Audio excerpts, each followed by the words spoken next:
What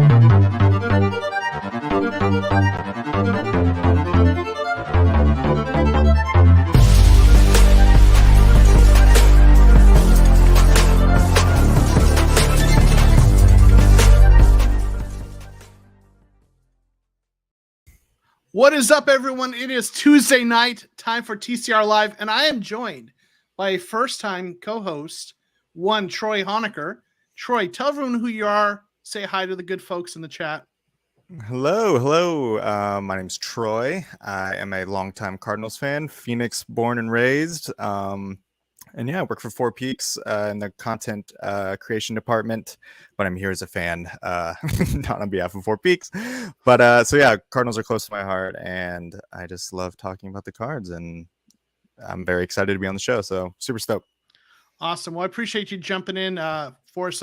Kyler Bird is on the inactive list today, as is Aaron Van Buren, but we're getting some new folks in the rotation, so you're going to see a few new faces on here. And Troy, reach out to me, and and I was really glad that he was interested in jumping on here, and really appreciate him coming on. So we're going to get to it.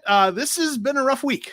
It's been a rough season so far for the Cardinals. We had one game that started out pretty bad, but then ended up obviously with an amazing finish. But aside from that, it's been a rough go. So, I coming out of this last game, I was probably more critical than I usually am. My video in terms of my review of the game, I kind of leaned into some of the play calling. I wrote an article on acsportsunderground.com, really kind of leaning into some of the problems with the play calling. But tonight we're going to try to maybe be just a little more hopeful. So what we're going to talk about tonight is obviously we're going to talk about, the Carolina game, preview that a little bit, but we're also going to talk about some reasons for hope for the rest of the season. And I know a lot of fans maybe aren't feeling that right now. And we don't know how it's going to go, but we're going to talk about some reasons that maybe we could be a little bit optimistic about, some things that might be signs that things are going to get better. Right. So that's what we're going to talk about today. Real quick, let me say hey to some of the folks in the chat. We got Grandizer. Really appreciate you. Grandizer is a great supporter of content creators. He is in the chat for a lot of YouTubers, and just really doing a great job as a moderator, being really supportive. Someone who's just really contributes to this space. Welcome all Cardinals fans to the stream. Welcome NFL family watching around the world. Hope everyone's having a safe and great day. Let's go Red Sea. Thank you, Grandizer. Appreciate everything you do. And also, I'm going to be and I'll mention this later, I'm going to be a guest collab on a podcast YouTube show, the Panthers Network podcast, or some Panthers Nations podcast. It's a Carolina Panthers podcast. I'll show the links with that, but tomorrow night I'm going to be a guest on there. We got Brian Perkins, Elawan. Joe, you're the man. Absolutely joy to be here. Hello, Troy. Pleasure to meet you. This is a wonderful community to be a part of. Thank you. Definitely appreciate that. Brian is really a great supporter. We'll say hey to some of the other folks that are here as we get going, but let's jump right into it. Troy, when you look ahead at the Carolina game, what is one of the first things you think about in terms of as far as the key to the game, something we have to kind of, keep in mind, or something the Cardinals are going to have to take advantage of? What's one of the keys to this game? Well, when I first saw this in the schedule, lately we've always had PTSD with the Carolina Panthers. I mean, even when, I remember 2020, we were going over there, we were fresh off of beating, I believe it was the Washington, Commanders, but fresh off of blowing them out and thinking, we should walk over this Carolina team, and we got smoked. And ever since then, it's just been bad juju all around. And so I don't feel good, but I feel like there's two conflicting forces happening here. Is Baker Mayfield's 0-2 against us, and we're 0-6 against the Panthers. So something's got to give. It's an East Coast game, which is always a little bit worrying. But we're good on the road, and the Panthers are bad at home. So, again, something's got to give. It's probably going to be an ugly, close game. Carolina's defense is good. Offense isn't good. And it's strength to strength, because our offense, hasn't been great, but has potential to be good. And our defense, obviously, is very inconsistent at this point. So, something's got to give. And I think it's going to be a gross, tough slog of a game.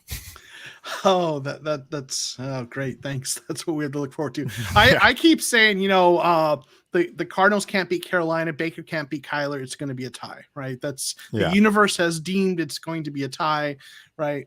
So I don't know, but yeah, for sure. This is not a matchup that's gone well for the Cardinals. It seems like, no matter how poorly the Panthers are playing and how well the Cardinals are playing, they just seem to have our number lately. So that's a concern. I think, the first and most important key to the game from my perspective is finding a way to contain Christian McCaffrey.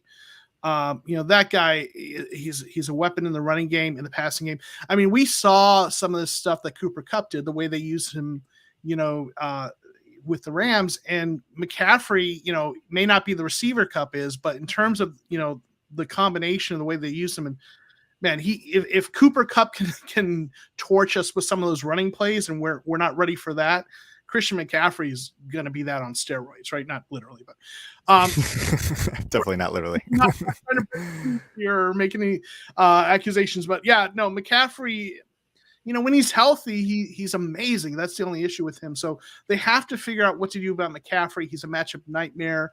Our linebackers are going to have, they're going to have their hands full trying to keep up with him. So to me, that is the first and most important thing. Let's say hey to a few more folks in here, and then we'll get to your second point. Mark Jackson, also a writer for azsportsunderground.com and a great supporter of the channel. Thank you for being here. Hello, everyone. Robert Moore, another one of our writers at azsportsunderground.com. Good evening, gents. Appreciate you being here. Facundo Morris. Yeah. Facundo, are you from Brazil? I believe you're in South America. I'm not sure if I'm remembering correctly, but please let me know. But I appreciate you being here. We got Gary Shaw saying, why in the hell hasn't Kyle traded for some defensive help?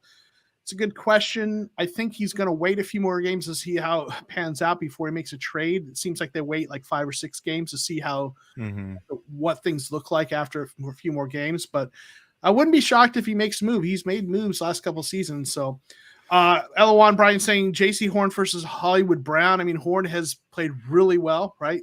This year. That's a huge Argentina. Okay, I knew it was South America, but I got it wrong. Thank you, Facundo. I appreciate you correcting me there. Robert saying immovable object versus unstoppable force. Cardinals continue to lose to Carolina. Kyler dominates Baker. Something's got to give, right? And Brian saying having no Lawrence. Yeah, Rashard Lawrence, man, his injury. That's definitely a concern. He's been so good at that nose tackle position. So, Troy, what is the second thing that you think we need to kind of watch for in this Carolina game? I think we've kind of alluded to slightly, but I think we have to really find a running game and get that going.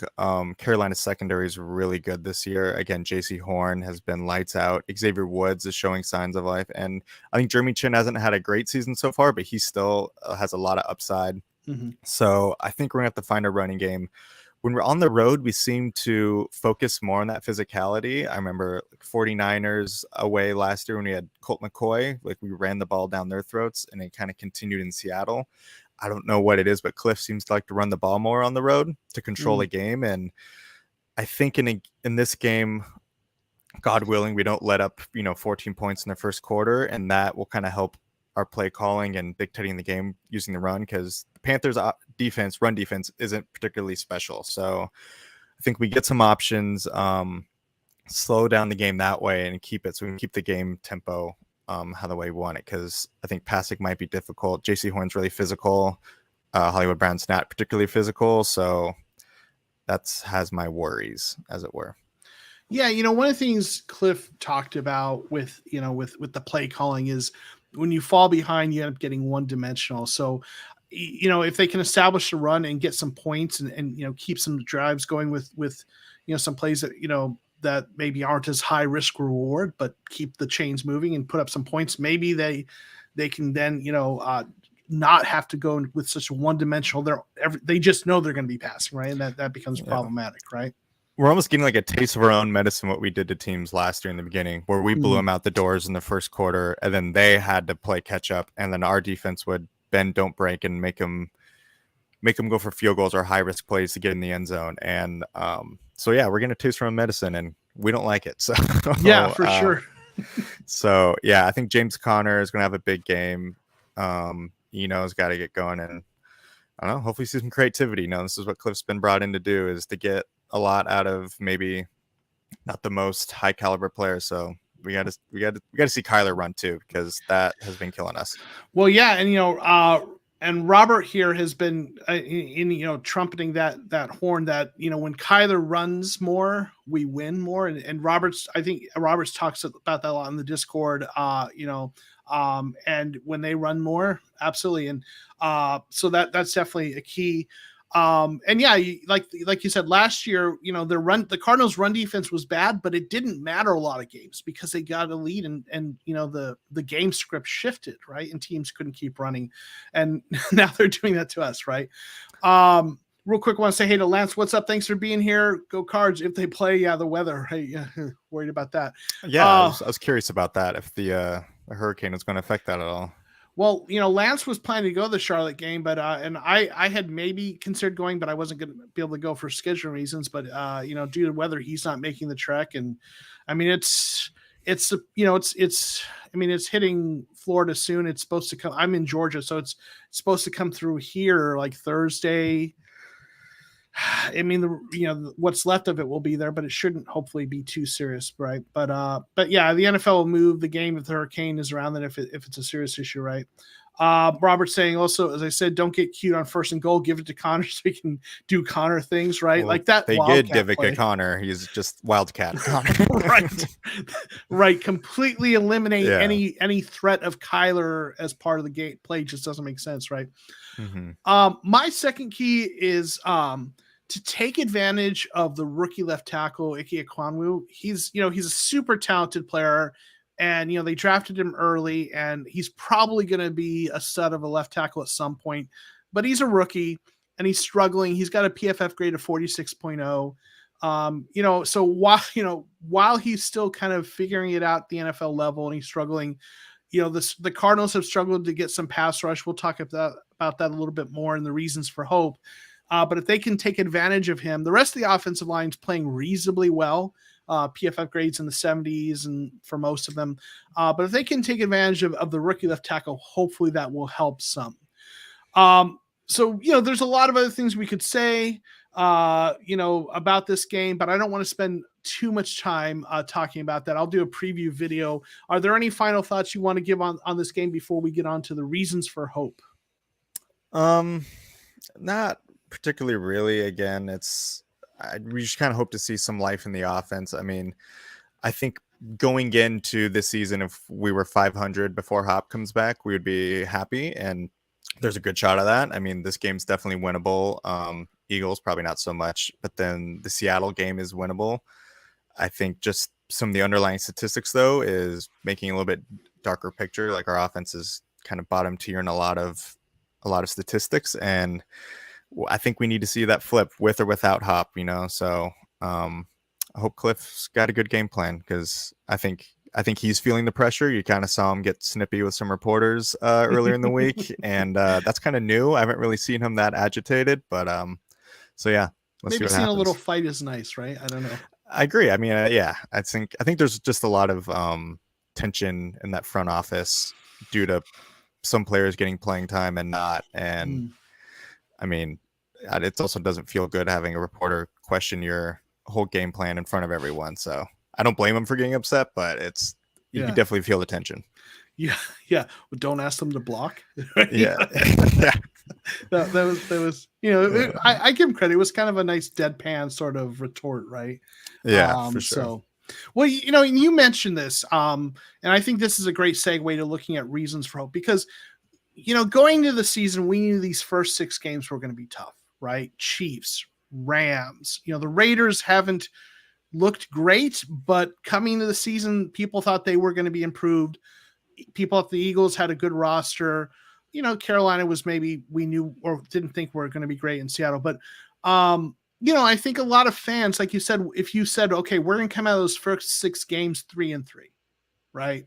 I think a lot of fans, knowing that Hopkins is out, would have signed up for that, right? Said, okay, I'll take that, right? It's not perfect. It's not 7-0 like last year, but with Hopkins out and those tough teams early on, if you told me 3-3, okay. So we have a chance to get there, right? The way it's gone has felt really bad, but there are some reasons for hope. So we're gonna kind of go back and forth, and we're each gonna give a couple of reasons for why like we don't, like I said, we don't know that it's gonna get right. I mean, they might end up with 5 wins or 6 wins, but what are some signs, some things we see reading the tea leaves and looking at patterns or trends, anything that give us hope that maybe things are going to get better, things we can look towards? So Troy, why don't you give me the first kind of reason for hope looking at the Cardinals? Yeah, absolutely. So again, going into the year, I think PFF ranked our strength of schedule as the hardest in the NFL, which didn't really seem to make much sense to me at the time. But now that we're here, I think we can already see how the landscape's already changing, and maybe not that might be the case going forward. We've already seen the Chargers get just decimated by injury. Herbert might not be right for a while. That injury apparently doesn't really heal. It's just going to hurt for the rest of the season, which sounds terrible. And if you watch that game last week, he does not really look quite himself. They just lost their starting left tackle for the year, so a lot of issues there. Patriots aren't the Patriots anymore. And Mac Jones has a high ankle sprain, so I don't know who's playing quarterback. I don't think it really matters because that offense doesn't look very good either. Jimmy G's back with the Niners. I think that's more of a step back because I think they spent their whole preseason prepping for Trey Lance, and then now it's not Trey Lance. I don't know. I don't think the Niners can be quite as good as they were last year, but I'll eat my words when they smack us around. And so some of the teams are already getting decimated by injury. So I think the strength of schedule is lessened a bit going forward. And so that's my first point. Yeah, they always talk about trying to look ahead of the schedule is always tough because you have an idea of how good you think teams are. And then the season starts, and a quarter of the way in, things are just different than what you expected, right? The teams you thought were going to be dominant or at least really good, teams like the Colts, you thought were going to be really good. Well, they're struggling, of course, but then they just beat the Chiefs, so maybe they are good. I don't know, right? And teams that you thought were going to be bad, so it just always changes. And like you mentioned, the Patriots look like you never want to bet against Bill Belichick, but man, is Brian Hoyer going to be their quarterback? Is that? I mean, yeah, that's yeah. So the Saints don't look quite right either. Saints are kind of all over the place. It's right. There's definitely some hope. It seems Jameis Winston has reverted to old Jameis, right? The one who had 30 interceptions, right? Pre-LASIK, right? So I think that's and obviously they've lost 2 of the 3 games they lost were against, one was against defending champion Rams, and then the Chiefs, who look like they're a really good team, right? And then Brian points out we have our alternate helmets for week 5, so that's a guaranteed win, right? I mean, listen, so that's something to look forward to, right? And so Jim, Brian thinks Jimmy's a step forward for Lance, and here's what I would say to that. He's saying Lance is Tebow 2.0. Here's what I would say: coming into the season, the thing I was most scared of in the division, not necessarily thought was going to happen, but the thing that I'm this scares me is if Lance was good. Yeah. Right. Because this team has a great defensive roster, some great playmakers in offense.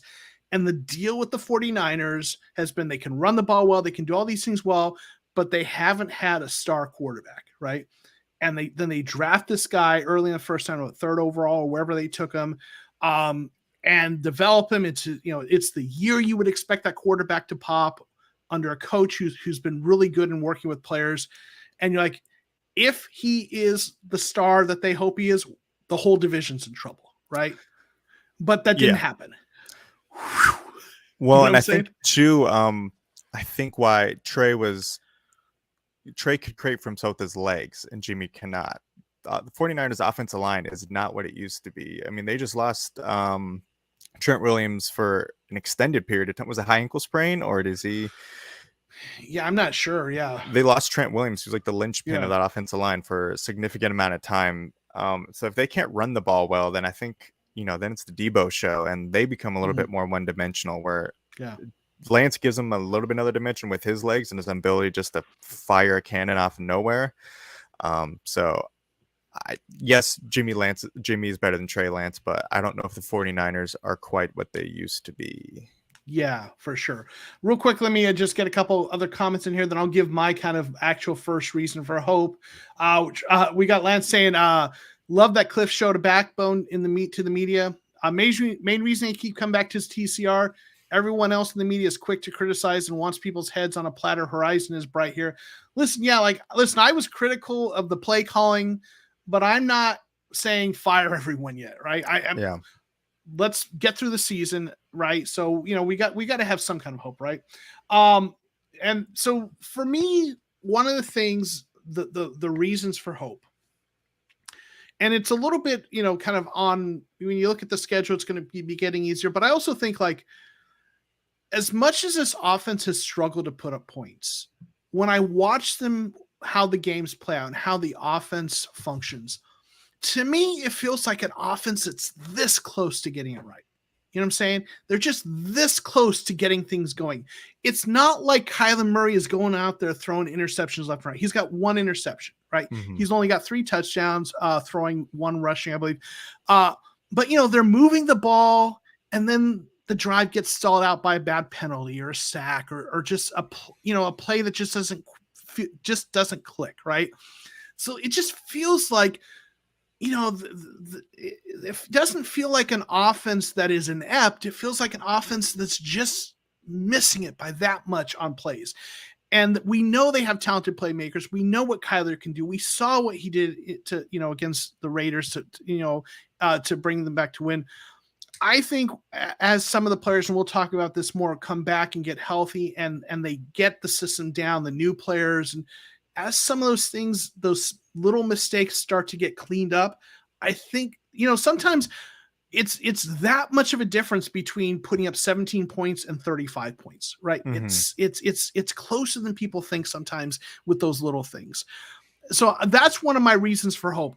This offense is not like turning the ball over and looking like crap. They're just sloppy right now and missing it by just a little bit. So for me, that's one of the biggest reasons for hope. Absolutely. And I think if you on Twitter, K1 since day one. Hello, kitty. we got 3 cats. I'm like, yeah. So y'all heard that too.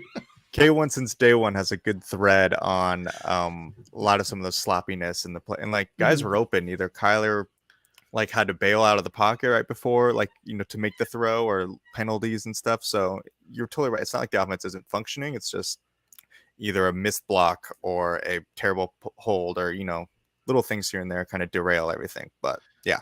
K1 since day one is sometimes in the chat. Is Jordan P, I believe, is what he's usually when he's in the chat here. But yeah, he's doing some nice work on Twitter in terms of some of those breakdowns and showing some of those near misses for sure, like you're talking about, right? So yeah, for sure. What is your next reason for hope, Troy? This is kind of the obvious one that everyone is waiting for, and that's the return of Hop and finally getting Hop, Hollywood, and hopefully Rondale Moore, but all in the field at the same time, because I think we're already seeing some great stuff out of Hollywood Brown. That's just the speed to what Hop's possession and physicality is. And then I think we all know what Rondale Moore can do. I mean, just last year, he had some plays that were just insane. The Rams game comes to mind where he takes, he made Jalen Ramsey miss and turned into a 10-yard gain. One of my favorite plays he's ever did was such a small one, but in the Vikings game where he has the kickoff and he gets 10 yards and 2 steps and out of bounds right before we could kick the field goal. Just insanely talented thing. So if he gets on the field and just get that speed going, that's what I'm really excited to see. That play, I'm glad you mentioned that play, because that people don't talk about that a lot, because a lot of times what you talk about is the wide open touchdown down the field that he ran in, and then the sideline catch, both amazing plays. But that play, and I know exactly which one you're talking about, going towards the half, setting up, what is it, 62 yards? Yeah, something like that. But he gets the ball and he doesn't just go straight up bounds. He knows he's got to get some yards. So he kind of jukes and makes some guys miss. And then he gets out of the bounds. And that was for a rookie, that was some veteran savvy to know how much time was on the clock and know how much time he had to make those moves and get out of bounds. That was a really heads up play, right? And he's just got to be healthy, right? And I think if he inherits that Christian Kirk role that Cliff is saying is, I mean, how exciting is that? Like, I don't know how many times you saw. I loved Christian Kirk. I think he was great, but how many times were his highlights of like linebackers having him covered? It's just Kyler just threading the needle to get it to him. Like Rondale has the speed to torch those guys, and he's going to be wide open. So I'm really excited to see all those three guys on the field. Because I think at the beginning of last year we saw what the offense really was taking with Kyler hitting what like everyone had like pretty much 100, like everyone's stats were pretty much flat across the first like 7 weeks because Kyler was just, it was like every game he had a new guy and he found the matchup. And I think if we get those guys going, it could be really exciting. Yeah, I mean, you look at how good Hollywood was this last game, and he's had some nice flashes. And then when like you have him and Hopkins together, like Hollywood's no longer drawing the number one cornerback assignment, right? Or at least not consistently. Or getting bracketed by the safety too, yeah. Right. So they have to deal with they have to deal with both of those, Hopkins and Hollywood. And then if Brown, and if Brown hopefully, or I'm sorry, if Moore can get healthy, but even if he doesn't, you still got Dortch the Torch who's been so good. So good. But I think so, it's not just the combination of those two though. Like, I mean, Nuke and Hollywood is a heck of a tandem. I mean, one of the best in the NFL when they're both there. But also like look at what DeAndre Hopkins brings for this offense, because one of the things they've really struggled with is getting production out of their taller receivers. Like AJ Green's the only healthy big wide receiver. They've got the tight ends obviously, but like all the receivers that are making plays for them aside from the tight ends are their smaller receivers. And you need to have that big guy who can go, get that 50-50 ball, make that contested catch. And Green did that for them some last year. I mean, actually had some really nice plays last year. Yeah. But he has been struggling mightily. And I obviously had that leg kind of got banged up during the game a couple times, and don't know if I don't know if he's going to be, how long he's going to be out. Bone bruise. Yeah. I didn't say how long. Yeah. So like when we talked about this offense stalling out, Hopkins is that guy who can like make that play on 3rd and 7 to keep the drive going. Right. And they've had a hard time getting that guy who can consistently doing that. So getting him back is going to help in such a huge way in terms of that. So you mentioned getting the 2 receivers back. I'm going to also talk about another part of getting healthy, and that is they're getting healthier at cornerback. They've had Byron Murphy Jr., Marco Wilson, and then Jace Whitaker, who's really just played. I mean, he's played awfully. His PFF grades in the 20s, and nothing personal, but he just hasn't played well. Yeah. And Trayvon Mullen is finally healthy enough that he was active, but he's still kind of getting acclimated to the system. And he really played primarily on special teams, so it was still Jace Whitaker. But Antonio Hamilton can be back, I think, next week. From his injury. So when Mullen is up to speed and Hamilton's back, the cornerback room hasn't been great, but it hasn't been the worst part of the defense. It's really been those inside linebackers, I think, that have been the weakness thus far. But that cornerback room is getting healthier and should be better. And that's one thing, the defense has been struggling, but that's one piece of the defense that hopefully is going to get better. So I think that's a reason for hope. Yeah. And I think if our pass defense improves, that'll help the pass rush. Obviously, that will give him that maybe extra second to get home. Obviously, we have 2 sacks from JJ Watt through 3 games, which is not good, which is kind of confusing because apparently we have the highest pass rush run rate on ESPN. So I don't know how that's a very useful stat at this point. If it doesn't turn to that, I guess it creates pressures. But yeah, I think having those 2 guys will finally give some depth and some breathing room on our corners because, yeah, the pass defense has not been particularly great. Yeah. What's your next reason for hope, Troy?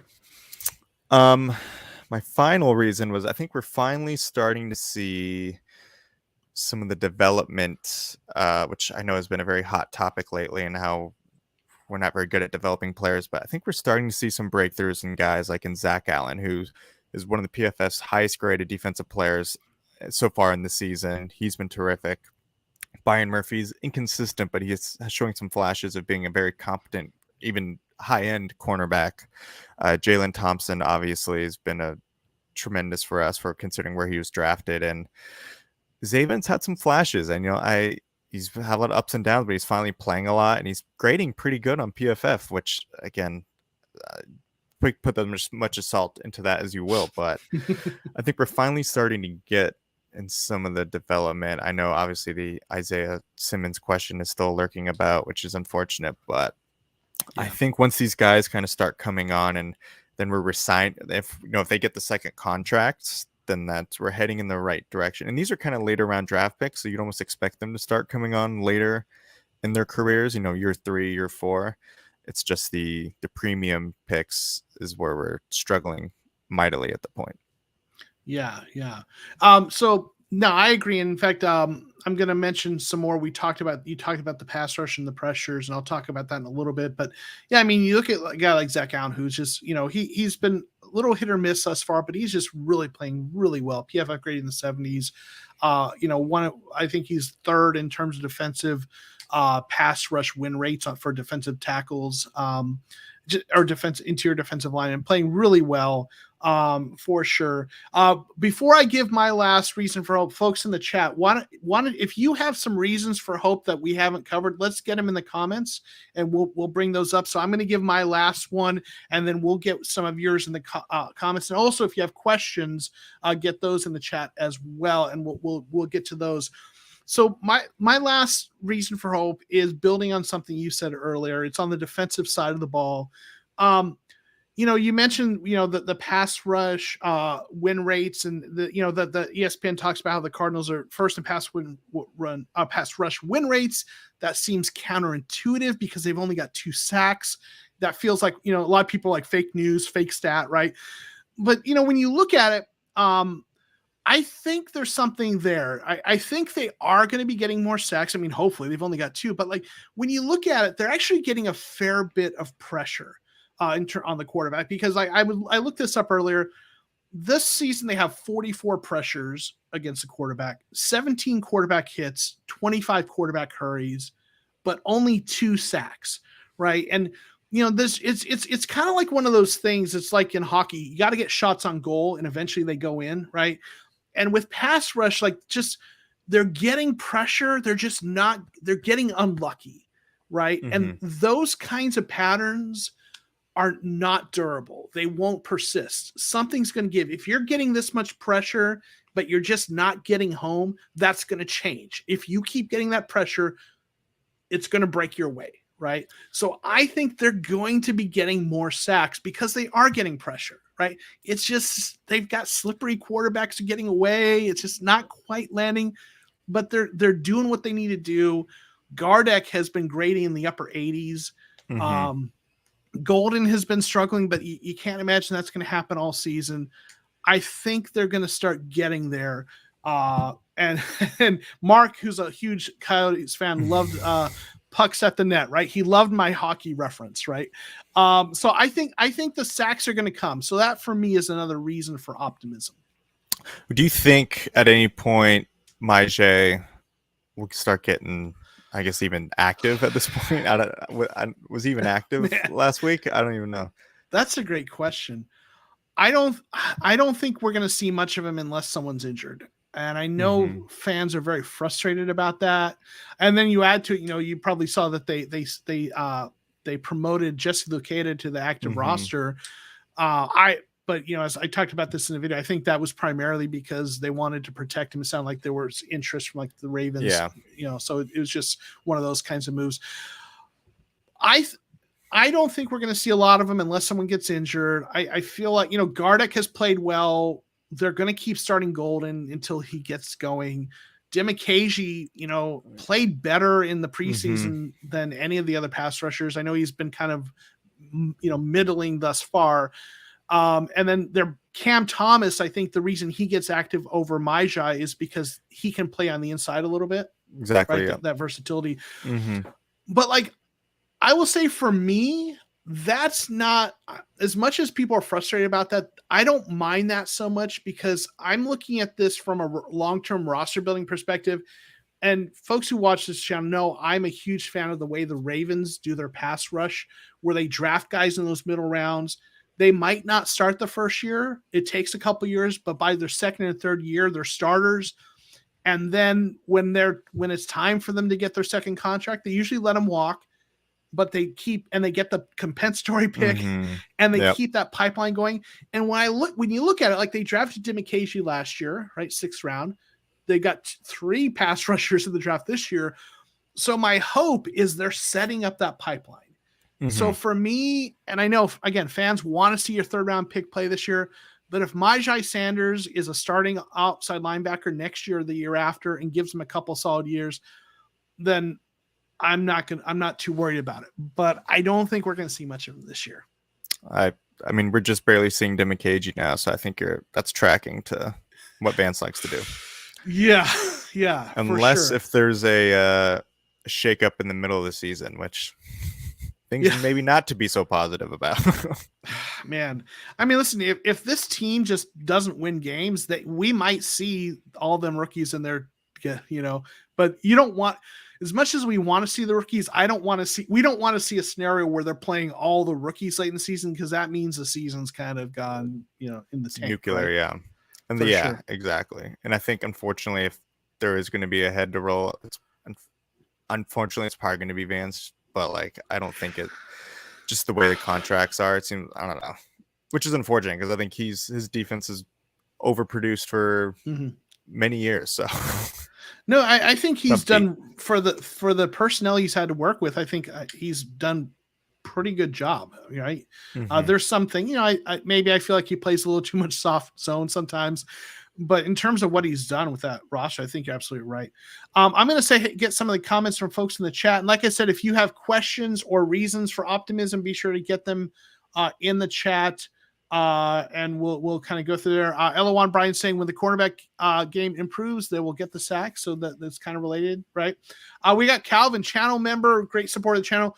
Props to Brown and Dortch. Feel like they're coming along well for sure.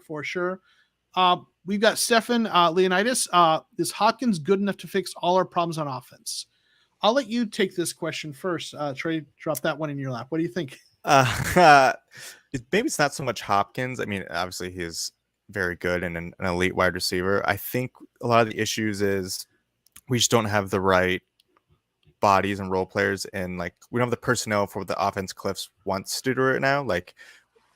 Hopkins and Tweezy, Antoine Wesley not being there are 2 very physical possession-based wide receivers who can probably run block a little better. I mean, I think that was one of the points the reporters making a Cliff was why are you having small guys run block all the time? And I think when you get Hop and Tweezy in there who are better at that, things will start to click more. So maybe it's technically not. If Hopkins will fix our problems, I think if you get the right people in the right position, that will start happening. You kind of saw this in 2019, their defense with the Terrell Suggs.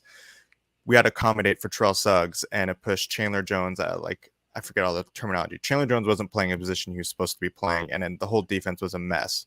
Once we cut Suggs and put people where they needed to be, then things started to improve. Yeah. And then, and Hassan Reddick putting me on the edge instead of off-ball linebacker, things start clicking. And so Hopkins, yes, really just tall, physical wide receivers is, I think, the key. Yeah, and I think what sometimes people, is Hopkins good enough to fix all our problems in offense? I think you're making this point, Troy, is it's not, when you put in a player like Hopkins, it's not like you're just adding him and that's it. There's cascading effects, right? They use the term force multiplier, because it's not just that you add him. There are other things that happen on down the line. The most immediate one is that the cornerback assignments work their way down, right? The guy that was up to this point drawing the number 1 cornerback assignment is now getting covered by the second best cornerback. And the guy who was drawing the second best is getting the third best, right? It works its way down that. So when you add him, all the receivers can be a little bit better because they're being covered by cornerbacks who are a little bit less talented than what they were before, right?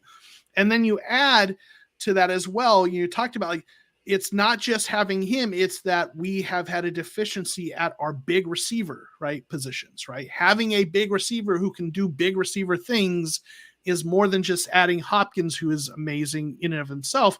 it's adding an element to the offense that wasn't really there before, right? There's all these things. It's what he can do to sustain those drives on third down with those, big plays. So yeah, is he good enough to fix all our problems on offense? Maybe. And because of the dominoes that follow that, right? Yeah.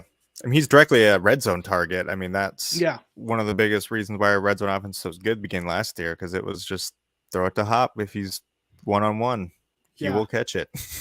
For sure.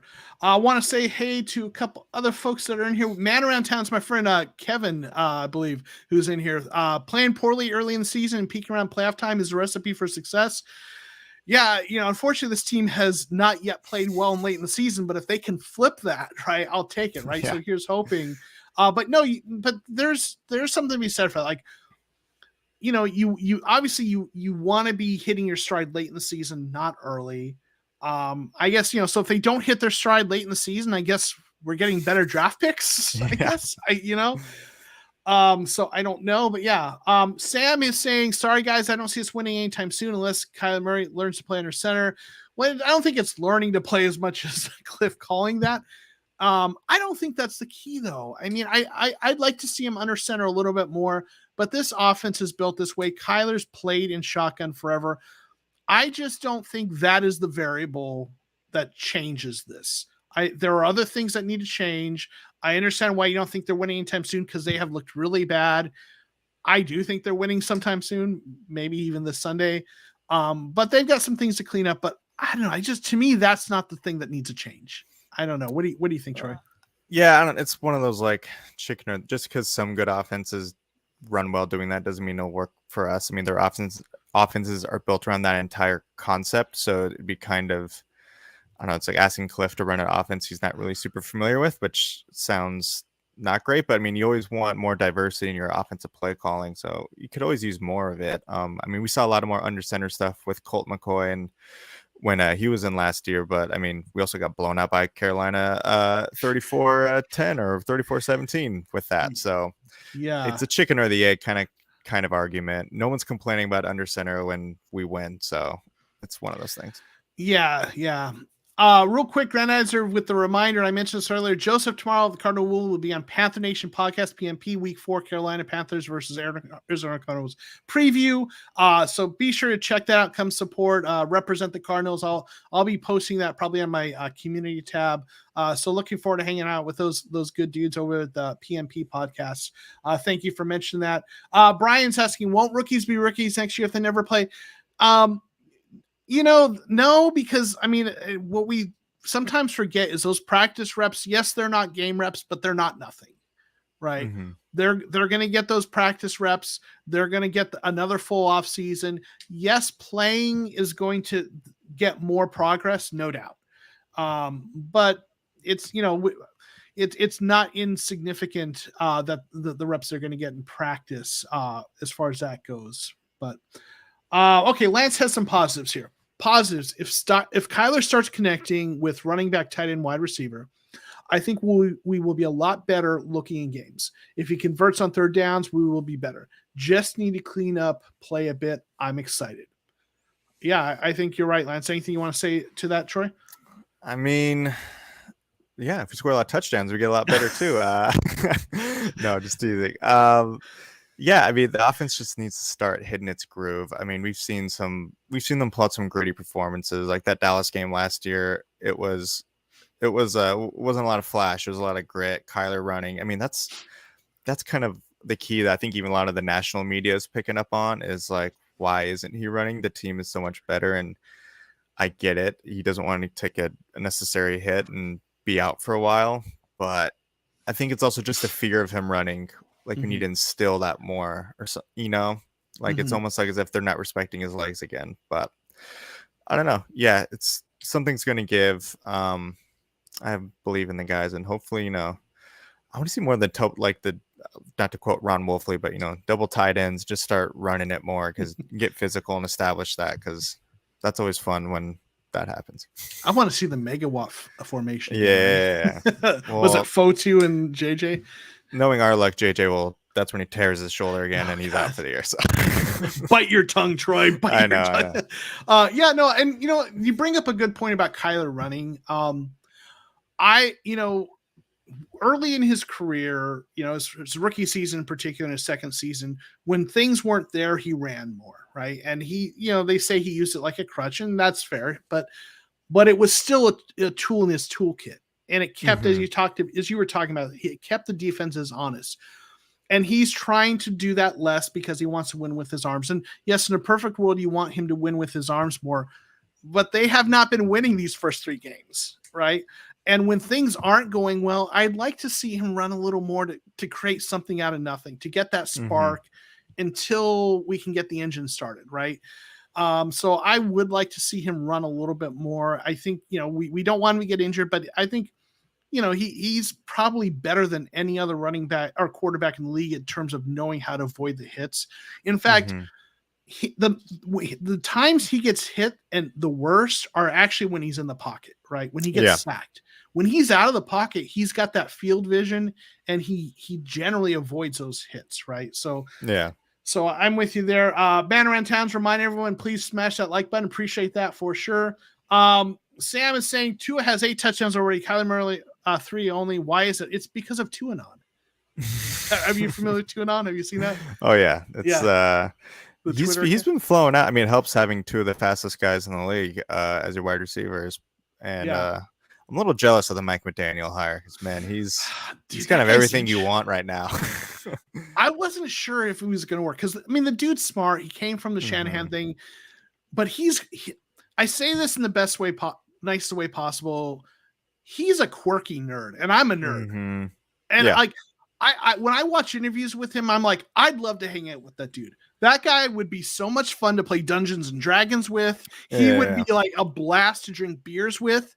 But you wonder, is that the guy that is, we watch Hard Knocks, right? And Coach, is it Jason Campbell? That dude is the guy people are going to run through. And then you got, Mike McDaniel, who, God bless him, but comes in, like he just.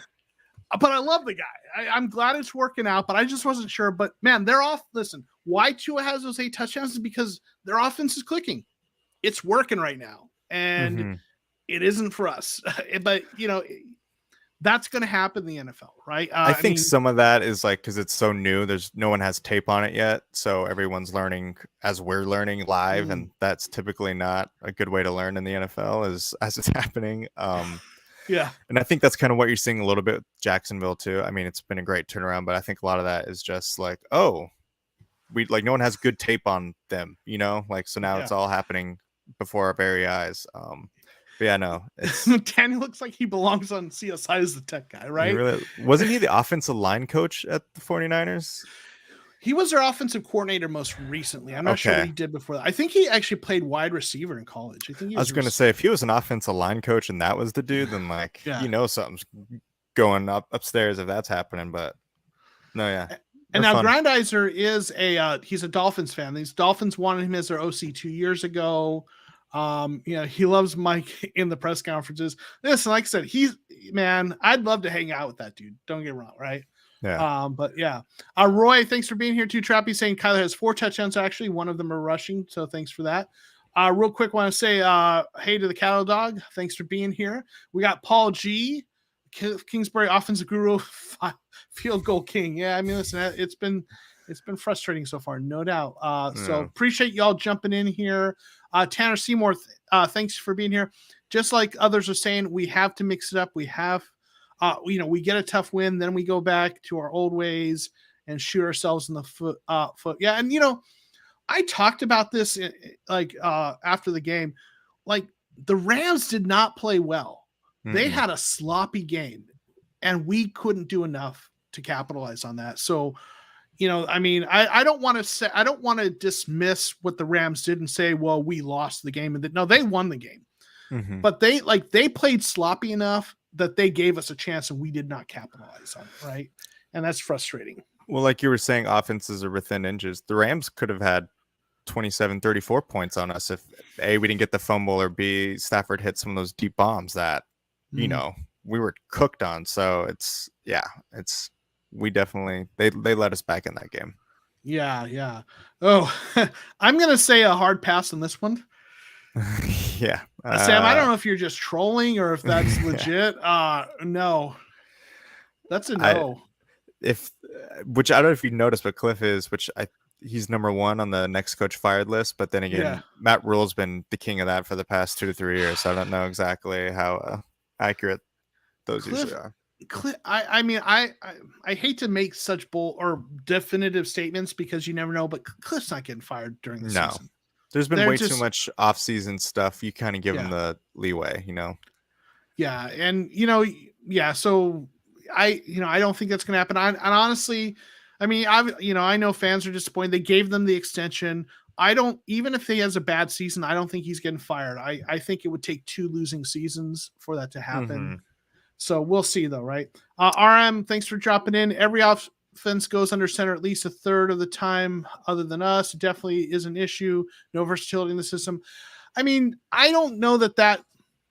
I still don't think that's an argument that just because other teams do it more and we don't, that does not make it a problem, because we were going under center more last year for those first 7 games where we were torching the league. So I'm just not convinced. No, Mm-hmm. not all due respect. I'm not convinced that, to me, that's not the argument. Like, if you can show me the stats that show the effectiveness, then I'll hear that, right? But yeah. Thanks, Sam. Thanks. Love you guys. You're doing a great job. Well, I appreciate that. I hope, even though I just, I guess, poo-pooed on some of your comments, I appreciate that, though. We appreciate you being here, though. Man, if I could have Mike Tomlin, dude, that guy is. I think he's incredibly underrated for, I mean, dragging those Steelers teams to the playoffs. Like he's never gone under 500, and he's had some not great teams. Mm-hmm. Mason Rudolph was his quarterback for season. I love Mike Tomlin. I think he's terrific. You. Underrated. Never had a season below 500. I think this might be the first, unfortunately. Yeah, I think jinxed it, but yeah. Yeah. I think I don't think they're going to win. I guess they'd have to win 9 games because 9-8 now to not be under 500. I don't think they're going to do, but I don't think that's an indictment on his coaching chops. No. Dude is good. But Brian Flores, right? That's a guy. Obviously, there's all the kind of stuff that the litigation stuff that's kind of going to make it hard for him probably to get a job. Unfortunately, it shouldn't be that way. That's a guy who reminds me, obviously, and he's working on he's on their staff now, so he's going to kind of learn it. And listen, I'm not calling for Kingsbury's job, but if Kingsbury were not here, a guy like Flores would be a guy I'd be interested in looking at. So yeah, I think things that worry me about him, kind of how he handled the Tua situation, was I don't think was like he would start him but then pull him, start him, and it was just kind of, I don't think it was good for developing a young quarterback. I mean, the defensive results speaks for itself. They were tremendous on defense, but yeah, and plus the league is so offensive based now. I feel like we have to stick with that. I mean, people torch the Bears for Eberflus because he's a defensive head coach and he was the only one defensive minded kind of getting the job. So I guess my counterpoint to that is he doesn't have to develop the quarterback here. That's true. But I mean, I guess part of the way I look at that too is you look at how Seattle, when they were good, what they did. They had Russell Wilson, and he made kind of the offense go, but they had a really good defense. So I mean, I don't know. I know that it's a very offensive league. So I think there's arguments for both ways for sure, right? Jason Crow, what's up, Joe? Nice to see you, bud. Thanks for being here. Appreciate that. Nice to see you too. Grandizer's not a fan. Flores would destroy the Cardinals offense. Hey, so maybe I don't know. Yeah, I don't know. Maybe I'm wrong, right? Who knows, right? Let's see. Got a couple other. Herm Edwards is available. Yes, he is. Yes, he is, and that's as far as we'll go with that one, right? Yeah. Oh yeah, Jason's not a fan. Anything's better than these two fools running the show. Sorry for the language. Yeah. I don't know if Cliff's the entire problem. I mean, I don't know. Both giving the extension was kind of worrying, and I think not worrying. I think Cliff the benefit of the doubt because I think he is improving. I think the Keim one is kind of confounding, and I think that was echoed by everyone in the media, national and even local. We're confused by that. But I don't think Keim, or even if Keim were to go, just kind of knowing the Cardinal organization, it's probably gonna be another inside hire. So like, is it going to be a radical shift? Maybe, probably not. I don't know, but yeah, the Keim thing is interesting. Like, if you told me pick one of the two to let go, it would be Keim. I'm surprised he survived the DUI thing, right? That was definitely not great. Real quick, Mark's heading out. Thanks for being here. Appreciate you, Mark Jackson. Cliff, the thing I always say about Cliff is he's smart and he works hard, and I'm going to bet on that combination more often than not, right? He's got to get some things right. He's got to get better in certain areas of the play calling. He's got to figure out how to not have his teams go down the drain at the end of the season. He's got to fix those things. But humans learn. Humans get better at things with practice, including coaching and play calling. And so I'm as frustrated as I am with the way this game went last time, the way the season started. For me, I've said this before, I said it tonight, and my take is keep him until he has 2 consecutive losing seasons. Like, yeah, when he's got 2 losing seasons in a row, if you tell me fire him, okay. But as long as if he doesn't have consecutive losing seasons, that means, and he's having those winning seasons, then let's give him a chance to keep trying to fix those things. If he can't fix them, then that's going to happen, right? Absolutely. Real quick, want to say to a couple other folks who just popped in here. D West, do you think that we should move either Andy Isabella in a pick day 3 or late 3rd, 4th for an edge rusher or cornerback? What do you think, Troy? Well, fortunately, someone's going to have to want Andy Isabella to trade him, and I don't know if that's happening. We should definitely, I think pass rush will be more of a more of a priority, or cornerback once we get, depending, let's hopefully the new corners when they come in stay healthy. I guess my question is more, do you think it's going to be a tackle or an edge in that sense? Because with Rashad Lawrence out for a bit, the nose tackle will be thin again, and JJ Watt, you never know, what his health is going to be like. I think Keim's a little spurned by the Jordan Phillips of the world and will be hesitant to trade for a defensive tackle. There's the Sues of the world, but again, you're kind of rolling the dice on that. And yeah, I don't know. Yeah. I don't think they're going to move. Should they move him? Well, right now, with all the injuries on receiver, they need the body. Definitely. Yeah, right? Exactly. And I just don't know that he's got his highest trade value this season was coming out of the preseason where he played really well, but he hasn't played well in the regular season. He hasn't done anything, and he's been out there. He's not been out there as much as some of the other receivers, but he's been on the field, hasn't done much. So unfortunately, I just think you're not getting much. I just don't think you're getting anything of value for him. In fact, you might be able to get up. I think the picks alone are worth much more than he is. I just don't know that there's anyone who at this point is looking at Isabel and saying he's the guy we need, Interesting names. I know like Roquan Smith has been thrown at.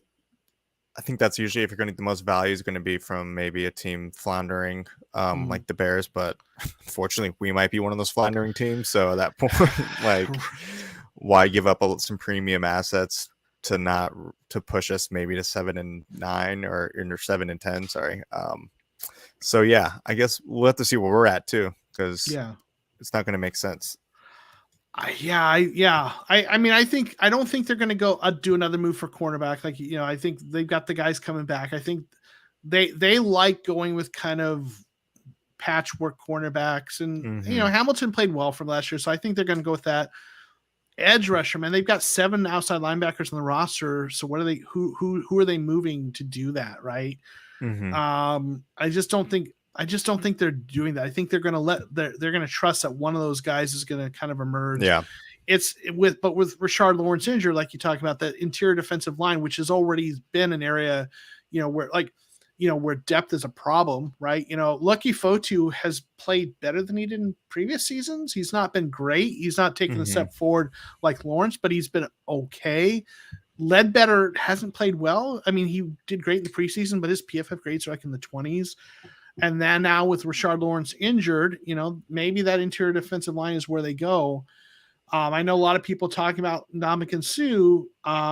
He'll have a lot of roughing the passer penalty. Yeah, roughing penalties. Trust me on that. Yeah, I just don't know. Like they don't have a ton of cap room. They've got like 5 or 6 million, just really just for case of injuries. And Steve Keim said it. I think he was in an interview and he talked about what he called couch money. Like some of these veterans who've played for a long time, it's like you got to offer them enough money for them to get off the couch because they've earned a lot of money, right? And so like I just don't know that Suh is going to come back for 3 million, 4 million, what they have to offer, so that's he's not gonna be very motivated to contribute, yeah. So I'm just not sure that that's going to happen. Yeah, for sure. So yeah, I don't know. So I think we're going to kind of wrap this up. If anyone will maybe take 1 or 2 more questions or comments, and then we'll kind of wrap this up. We've gone we're at an hour. We just hit an hour mark. So a couple comments. Randrak says, I'd go for Sean Payton. Listen, he was in the news, right? Saying if the right opportunity was here, he would come back and coach. I think the right opportunity he's referring to is Dallas because that's where he was an offense. So, or he was a coach that kind of came up through Dallas. And I think he wants to be the head coach of the Dallas Cowboys. But I mean, what would if Cliff were fired at the end of the season and Sean Payton were in play, what would be your thoughts on that? Sean Payton would be good. I'm just even trying to think. Cliff. Yeah, again, I believe he's not being fired for 2 years, so some of these names kind of aren't even. But I think Sean Payton would be a good fit because I think this is totally just kind of judging of vibes and nothing substantial, or I don't know Kyler at all, but I feel like he might need a guy who's been there and done that. So he might, I'm not saying I don't think Kyler respects Cliff, but I think there's a battle of heads going on. I think Kyler's getting a little more, again, he's playing he's calling plays and stuff, and they're encouraging. You were going to say playing Call of Duty, weren't you? No. I was not going to say that. He might do a little bit of that as well. Yeah.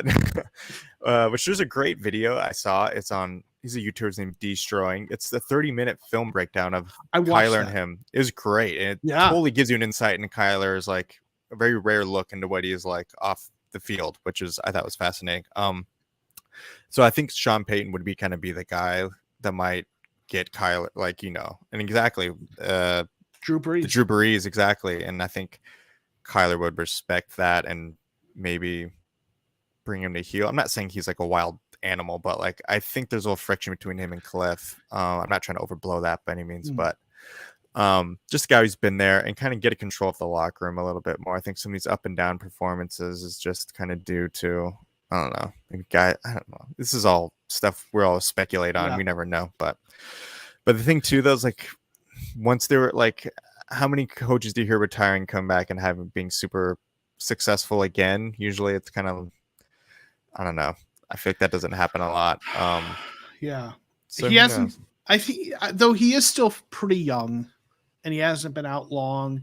Usually you're talking about coaches who are a little longer in the tooth. So maybe, but who knows, right? Real quick, Patrick talking about GM, he's all for Adrian Wilson as a GM. He thinks he's a better evaluator of talent. I love Adrian Wilson. I don't know how good he is as a talent evaluator. It's hard to say if you're not in the building, but huge fan of him. He, I think he's going to be a GM at some point. Would love to see it here. Right. Robert's asking, do you think Cliff Kingsbury has peaked? What do you think? I don't know. I was kind of having this discussion the other day with my dad, and I was saying, Cliff and Michael Bidwell and Keim have done a good job taking historically bad franchise and making it average to good. The next step of getting an average to good team to be consistently great is a whole nother level. I'm not sure if between those three they have the gears to do it. I'm not sure in terms of Kingsbury. I think we need to see a little more. All the smart people on The Athletic and PFF they all trash him. So at some point, there's definitely he's leaving something on the field, as it were, in terms of schematics and stuff like that. But those aren't. I think one thing we've all always said is Cliff always needed help, and is maybe that the next step to take it over level? Just another brain in there that is maybe a little more experienced and veteran. Maybe. I think his quarterbacks coach is like Norv Turner's like nephew or something, like a young dude, and Mike Berkovici, which isn't exactly experienced NFL mind. So I don't know if he's peaked or not. I think this will be a test of it this year, and see where they go. They've had a hell of an offseason, so we'll see what happens. I think if everything goes clicking back in with Hopkins, that's slightly concerning that it takes everything to be totally right for the offense to totally work. So we'll see. Yeah, I don't think he's peaked. I mean, I don't know if he's peaked in terms of his time with the Cardinals, but I think he's still young. I think he's, I last season, I was fortunate enough to have Brett Coleman join me as a guest, and we talked about Cliff, and I asked him about Cliff's play calling, play design, and one of the things he talked about is Cliff's play design is actually phenomenal. Like the way he designs his blocking schemes, they're complicated, but they work. They're really like a thing of beauty. And so there's a mind there, right? It's just the play, the sequencing might not, the order in which he calls the plays might not always be there. But I think again, in educational psychology, they call this the growth mindset versus a fixed mindset. I'm in education, so I hear that stuff all the time. But like the human brain learns, as simple as we can put it, and he's still young, right? So so I think he is now. Obviously there's more to it than just that, because the confluence of the talent and the team and the situation. Maybe he's had his best season with the Cardinals. I don't know. That's totally true. Yeah. And then I think too, another main thing to be hopeful about that we talked about is I remember reading a lot or hearing last year that Cliff's offense isn't exactly like babying Kyler. Like Kyler kind of has to process a lot. Like his hand's not getting held as some of the other quarterbacks were. And in terms of his development, Kyler's kind of, which maybe that's Kyler being a little stubborn and maybe learning. Yeah, I don't know. But maybe once Kyler kind of fully grasps and we start seeing the more short intermediate stuff, but like quick, like we see Brady and Rodgers do, like what Rodgers did to us last year, where the ball was out within 2 seconds every time, and then he kills him with his legs. That could be really exciting. But yeah, I think you're right. I agree. I don't think Cliff's peaked. He's too young to peak or like flame out. I think growth isn't always linear. Sometimes it's you plateau for a little bit and then you hit another level and go up. We could be seeing a little bit of the plateau at the moment, but again, that could be because of the talent surrounded on this team right now. In fits and spurts, as they say, right? Yeah. And you mentioned something there too about what's expected of Kyler. And this is another thing that Brett Coleman mentioned when he was on the stream. He talked about like what they do. Like everyone likes to, complain about all the screen passes they do. But he talked about the Cardinals are actually one of the most effective teams in terms of those screens. It's kind of built into the play, but like that Kyler has to make the decision whether to go with the screen or not. He has to call, audible out of it or call the screen. And he has to look at how the defense is lined up. And one of the reasons that they use the screen so well is because they do a good job of knowing when to call them and when to kind of audible out of them. So there's a lot of that stuff Kyler has to do at the line of scrimmage that you and I don't always understand. We just see, the play, right? So, exactly. Yeah. So I think I'm going to just get Tyler. Thank you for the very kind comment. Love the stream duo. By the way, you guys keep it interesting, informative. Appreciate the videos, gentlemen. Go Cards, baby. Thank you, Tanner. Appreciate that. Appreciate Grandizer keeping the chat down. And I think we'll end on Grandizer's question because he's done such a great job. Everyone, please be sure to click like and everything in the chat. Who is the Cards player of the game in a win over the Panthers? I think that is a fantastic. That is. I think just to go on my my prediction of running the ball, it's probably going to be, it has to be James Conner at that point. because I think that's how they're going to control the game. And I think his physicality, when James Conner's physical and the whole team seems to kind of feed off his energy and they get physical. And I think that's what they're going to need, because like last season, we saw when the physicality was not met and it was very lopsided and not our favor. Yeah, I think that's a great call. I'm going to go with something a little more under the radar, but it goes with something I said earlier. We talked about Christian McCaffrey being such a key to their offense. So I'm going to go with Jalen Thompson, right? Because a safety is going to draw a lot of sometimes the duty of kind of getting that running back sometimes who's coming out of the backfield. It's going to be a linebacker sometimes as well. But also Jalen Thompson, his nickname is the eraser, right? He is the guy who cleans up the messes. He's the best open field tackler on the team. He's the guy who's going to be that last line of defense that's going to keep Christian McCaffrey from running roughshod on this defense. And he's going to be the guy I think that's going to prevent those 7-yard runs from becoming 70 yards runs, right? Yeah. So it might not be one that shows up in the box score that people really notice, but to me, him having a good game is probably the key, a little more kind of on the down low. Yeah. So, I mean, we can't have that. I mean, Christian McCaffrey's kind of had our number. So I think if we hold him to under 100, we did something right. Yeah, for sure. One last reminder, tomorrow night, I'm going to be joining the Panther Nation podcast, PNP. There's a link there. I'll be sharing the link. Please come support, represent the Cardinals there. Troy, tell people where they can find you. I know I've got your Twitter handle down in the description below. But please tell people where to find you and do a little shout out for Four Peaks. Free advertising. Why exactly. Yeah. So yeah, you can find me on Twitter at Troy Honecker. I will sometimes vent my frustrations about the Cardinals on there, or just retweet every positive post. Again, I work for Four Peaks. We have the Redbird Lager, which is obviously the official beer. It's a collaboration beer we do with the Cardinals. We have a lot of the games on Sunday. The big projector screen. It's fun. 21 older, please drink responsibly. I think I have to say that. But yeah, just a fan like you all, and really thankful for having me on, Joe. This is awesome. This is a lot of fun. Yeah, you did a great job.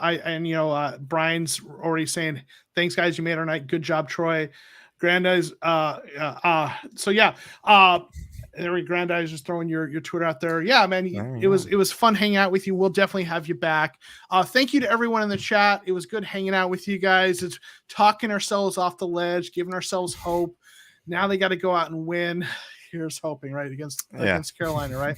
So, all right, folks. Well, we're going to get out of here. I'm going to, as I always do on the way out, I am going to throw up a shout out for the channel members, just as a way as thanking them for their support.